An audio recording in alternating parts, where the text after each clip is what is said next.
প্রবাসের ঈদ হলো বাংলাদেশের প্রিয়জনদের ছেড়ে একাকী ঈদ উদযাপন করা।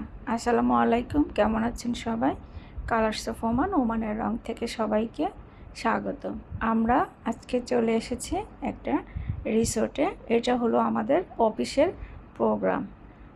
ঈদ মানে হলো আনন্দ, ঈদ মানে হলো খুশি, কিন্তু প্রবাসের ঈদটা হলো অন্যরকম। তা আমি আজকে আমার ভিডিওর মাধ্যমে সেটাই দেখানোর চেষ্টা করব আমরা এখানে কিভাবে ঈদ উদযাপন করে থাকি। এটা হলো রিসোর্ট।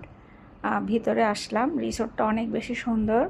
যেহেতু বাইরে অনেক বেশি গরম, এখন সব প্রোগ্রামই হবে ইনডোরে, আউটডোরে কোনো প্রোগ্রামই নেই। তো বিদেশের বাড়ির ঈদ হলো আমরা যারা বাংলাদেশি আছি সবাই মিলে একসাথে মিলিত হয়ে আনন্দ করা, এটাই হলো বিদেশের ঈদ। তো এখানে পার্কের মতোই গাছপালা দিয়ে সাজানো হয়েছে রিসোর্টটা। আমি সেটাই একটু ভিডিও করে নিলাম। খুবই সুন্দর লাগছিল, সবুজ ঘাসের মধ্যে গাছগুলো অনেক যত্ন সহকারে আসলে এগুলো দেখাশোনা করে এখানের কেয়ারটেকার। তো আমরা সেদিন সবাই মিলে সব কলিগরা একসাথে হয়েছিলাম, এবং আমাদের দূরের ব্রাঞ্চে যারা ছিল তারাও অনেক দূর থেকে এসেছে শুধুমাত্র ঈদের সময় একটা দিন সবাই মিলে একসাথে আনন্দ করার জন্য। একা একা ঘরে বসেও ঈদ উদযাপন করা যায়, কিন্তু বিদেশের বাড়িতে এ বছর থেকে ওই বছর আর কোনো ছুটি নেই, প্রতিদিনই কাজ করতে হয়। তো যার কারণে যতই কষ্ট হোক না কেন দূর দূরান্ত থেকে আমাদের ভাইরা ভাবিরা মাস্কাট আসে সবার সাথে শুধু দেখাশোনা করার জন্য, একটু কথা বলে মনটা হালকা করার জন্য। তো সবাই যখন একসাথে হয়ে যায়, ছেলে বুড়ো সব যেন মিলেমিশে একাকার হয়ে যায়, সেদিন আসলে বোঝাই যায় না তারা কি ছোট না বড়। এখানে সব বাচ্চারা তাদের বাবাদের সাথে সুইমিং করছিল। আসলে গরম মানেই হলো সুইমিং করতে হবে, না হলে তো হবে না।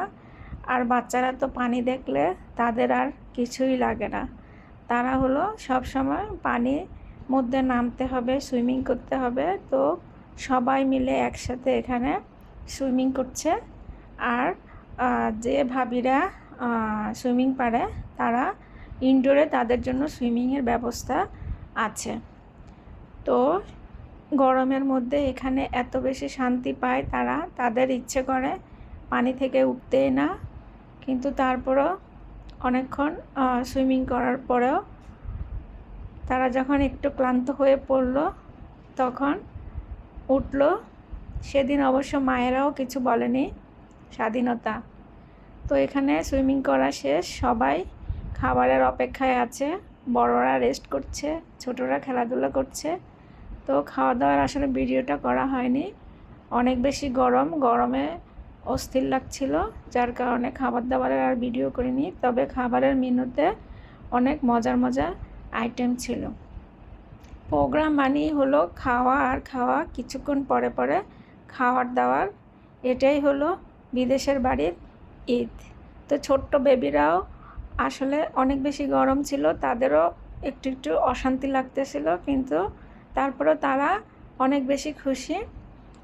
তো এই যে বেবিরা সবাই খাওয়া দাওয়া শেষ, এখন যে যার মতো ক্লান্ত হয়ে পড়েছে। এখানে ভাইয়েরা একটু টেবিল টেনিস খেলছে, তারপরে অন্য ভাইয়েরা শোয়ার জন্য প্রস্তুতি নিচ্ছে, একটু রেস্ট নেবে। এটা হলো আসলে বিদেশের বাড়ির সবারই একটু অভ্যাস। এখানে হলো দুপুরবেলা রেস্টের টাইম থাকে, যেটাকে আমরা ভাত ঘুম বলি। একটুখানি না ঘুমালে কারোই ভালো লাগে না। তো দুপুরের ঘুম শেষ, এখন সবাই আবার বাইরে বের হয়েছে। এই যে ছোট্ট বেবিটা, সেও খুশি, কারণ এখানে সবাই বাচ্চাগুলো ঘরে ঘরে থাকে। আর যখন বাবাদের অফিস শেষ হয় তখন হয়তো বাচ্চারা বাবাদের সাথে একটুখানি বেরিয়ে আসতে পারে, এছাড়া একা একা বাইরে বের হওয়ার কোনোই উপায় নেই। সব সময় ঘরের মধ্যেই থাকতে হয় বাচ্চাগুলোকে। আর স্কুলে গেলে তখন তো সেটা আলাদা কথা। ওই যে দূরে ওই বেবিরাও মনের আনন্দে খেলাধুলা করছে। আজকে হলো তাদের হলো খুশির দিন। বিকালবেলা খাওয়া দাওয়া শেষ, আর এখানে রাতের খাবার আয়োজন চলছে, বারবিকিউ। তো এখানে ভাইরা সবাই মিলে স্টিকের মধ্যে গরুর মাংসগুলো একে একে করছে, লাগানোর চেষ্টা করছে। আর ওই পাশে বারবিকিউর জন্য আগুন দেয়া হবে, সেটারও ব্যবস্থা চলছে। তবে এসব আসলে ধৈর্যের কাজ। সেদিন আসলে ভাইরাই সব কাজ করেছিল, আমরা সবাই বসেছিলাম, গল্প করছি, আমাদের যত কথা আছে সেদিন শেষ না করলেই হবে না, এরকম একটা অবস্থা। সবার সাথে সবাই হয়তো আগামী 1 বছর হয়তো দেখাও হবে না। আবার নতুন করে যখন আগামী বছর আল্লাহ সবাইকে বাঁচায় রাখলে ঈদ হলে তখন হয়তো সবার সাথে সবার আবার দেখা হবে। এছাড়া আর কোনো উপায় নেই দেখা সাক্ষাৎ করার। তো আমি দেখলাম এখানে তারা খুবই মজা করে কাজগুলো করছে। তো একটু পরে আগুন লাগানো হবে, সে প্রস্তুতি চলছে, কয়লা দিয়ে বারবিকিউ করা হবে। তবে তারা ভাইরাও অনেক মজা নিয়ে কাজগুলো করছে, তাদের মনে কোনো বিরক্তি নেই। সেদিন তারা ভাবিদেরকে একটু আরাম দিয়েছে, যাতে একটু সবাই মিলে গল্প করতে পারে। বিদেশের বাড়িতে আসলে সব কাজ নিজে নিজেই করতে হয়, তো এরকম একটা দিন একটু আরাম করে সবাই গল্প করলে ভালোই লাগে। তো সেদিন সব কিছু তারাই করেছিল, আর বাচ্চারা খেলাধুলা করেছে। তাদের কাজের থেকে কথা বেশি দেখলাম। এরপরে আবার বাচ্চাগুলো সন্ধ্যার সময় মায়েদের পারমিশন নিয়ে আবার পানির মধ্যে নামছে, কারণ আসলে বাইরে অনেক বেশি গরম, পানিতে থাকলেই শান্তি লাগে। যার কারণে বাচ্চাগুলো একদিনের জন্য উন্মুক্ত পাখির মতো হয়ে গিয়েছে। সেজন্য তারা আবার পানিতে নেমে খেলাধুলা করছে, সুইমিং করছে। এখানে বাচ্চাদেরও সুইমিংয়ের প্লেসটা ছোট ছিল, যার কারণে অত বেশি ভয় ছিল না। আর সবাই সবার মতো করে ঘুরে বেড়াচ্ছে। সারাদিনের ব্যস্তময় জীবন, সবাই মোটামুটি সন্ধ্যার পার হয়ে যাওয়াতে একটু টায়ার্ড চলে এসেছে। তখন হয়তো রাত্রে 10টা বাজতেছিল।